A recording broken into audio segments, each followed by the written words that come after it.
We're on page 45. The little Q for Queen, the Queen of England. I don't know, don't ask. But there are two ways to do a Q in cursive, and this is the one I prefer.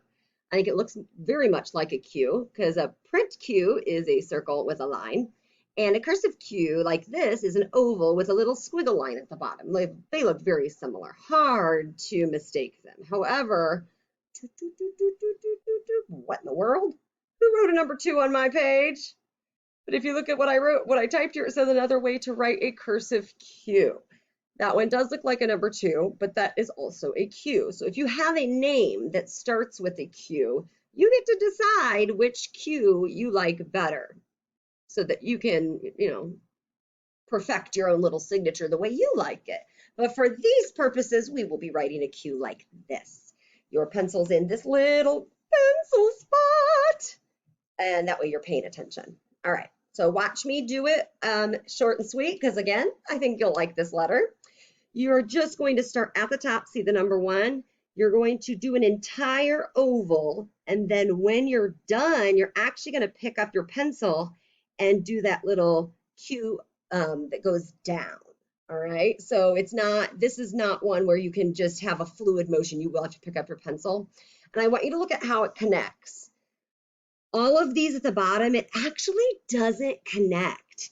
It is finished right here, and then the next one just touches it, so it looks like it's connecting, but I have seen people do it where they will write, like if I'm going to write the word queen, where they will do like this. They do their little oval, and then they take this and make that go straight into the next letter. That's really not how it's supposed to look. It's supposed to look like this. Finish the Q, then you start the rest of the word. It really should not connect at all. Do you see the difference? That one looks a little more clearly as a Q. All right, let's do some together. Go ahead and pick up your pencil and let's get started on the very first one. Ready? Go ahead and do your oval. It touches the top and the bottom. Then pick up your pencil and do that little curve slide down. Whee! Do another one. Top to the bottom oval. Once it touches, pick up your pencil and do your slide. Whee! Don't go too fast though. I want to make sure you guys are following the guidelines. Start at the top, do your oval to the bottom. When it touches, pick up your pencil and whee! Do it again. Top to the bottom, oval. Pick up your pencil, whee! All right, do one in between right here. Start at the top, oval to the bottom.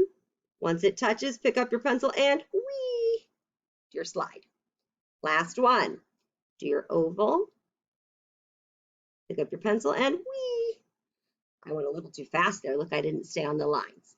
All right, let's go down to the bottom and spell the words. Here is a school word. Ready? Q, U, E, S, T, I, O, N. Before you say it, look, we've got our T-I-O-N again. What does that sound like?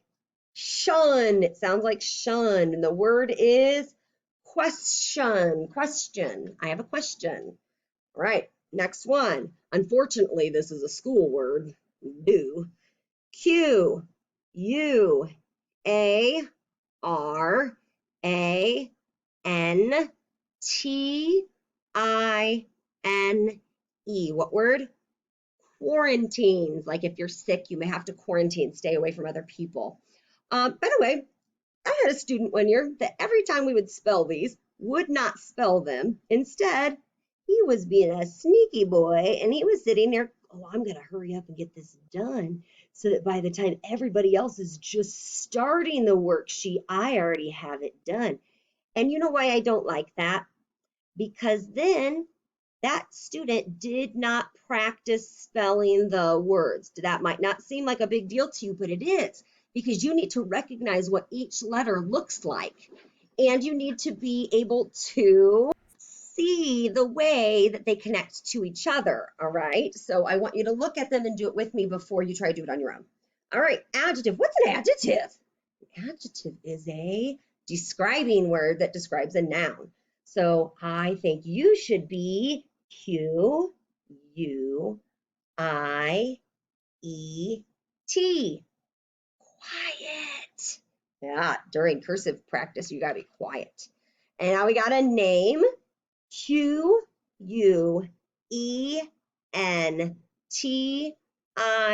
Anybody know that name? Quentin. All right, and then the last one is our silly word. Q U A B. What word? This is probably not a word you've ever heard of. The Scrabble dictionary says it's not even a word, but we know QU sounds like qu, and this could be ab or ob, quab or crab. What do you think it is? I'm going to pronounce it quab. So for quab, it could be an abbreviation. It could be a bird. A quab could be a bird. But the way I'm going to do it is QU stands for questionable, A stands for at, and B stands for best. That means that's questionable at best. You might say that if somebody is doing something that's kind of like different, like that kid's eating a peanut butter and pickle sandwich. Peanut butter and pickle? That's quab. That's questionable at best. Like, I don't know if I agree with that. I don't know if I think that sounds good. All right, so I got a question for you before you do all your cues, before you get busy. Which of the words that we've done so far, of the silly words, is your favorite? Argle bargle, catawampus, doozy, egad, nom nom, or quab? Why don't you quickly tell somebody beside you, or your teacher could have you raise your hand and say which one you like, and then get busy.